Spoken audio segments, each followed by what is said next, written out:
কম বেশি সবাই আমরা ছোলা তৈরি করতে পারি, তবে আমি কিভাবে তৈরি করি সেই ছোলা আমার বাসার সবাই এত বেশি পছন্দ করে কেন আজকে আপনাদেরকে দেখাবো। হ্যালো ফ্রেন্ডস, আসসালামু আলাইকুম। আজকের রেসিপিতে স্বাগতম জানাচ্ছি। প্রথমে একটি প্যানের মধ্যে তেল দিয়েছি প্রায় 3 থেকে 4 টেবিল চামচের মতো। পেঁয়াজ কুচি, রসুন কুচি, কাঁচামরিচ কুচি একটু লাল করে ভেজে নিয়ে এখানে আদা বাটা, রসুন বাটা হাফ চামচ করে দিয়ে দিলাম।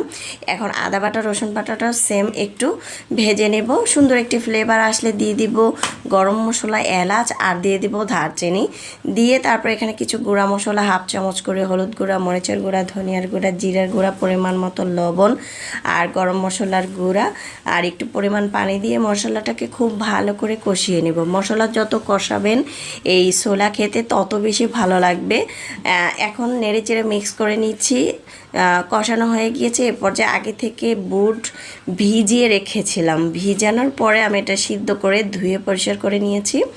এখন আমি খুব ভালো করে এপাশ ওপাশ করে নেড়ে চেড়ে মিক্স করে একটু প্রায় 2 থেকে 3 মিনিটের মতো তেলের মধ্যে ভেজে নেব। তারপরে দিয়ে দিচ্ছি সিদ্ধ আলুটা হাত দিয়ে ভেঙে দিচ্ছি। এইভাবে কিন্তু আপনারা চাইলে তৈরি করতে পারেন। আর এখানে আমি কিছু মশলা দিচ্ছি। এখানে দিব হচ্ছে টেস্টি সল্ট আর দিয়ে দিব হচ্ছে বাসায় নুডলস মশলা অথবা ম্যাজিক মশলা থাকলে এখানে দিতে পারেন, এত বেশি ভালো লাগে।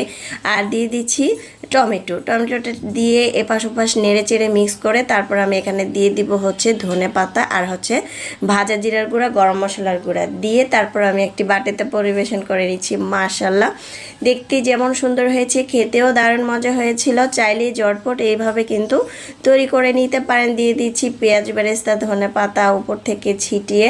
আর অবশ্যই বিট লবণটাও দেওয়ার চেষ্টা করবেন, খেতে দারুণ লাগবে। আমি যেই উপকরণগুলোর কথা বললাম সেই উপকরণগুলো আপনারা অবশ্যই দেওয়ার চেষ্টা করবেন। ছোলাটা খেতে অনেক বেশি মজা লাগবে। চাইলে এভাবে ট্রাই করতে পারেন। আল্লাহ হাফেজ।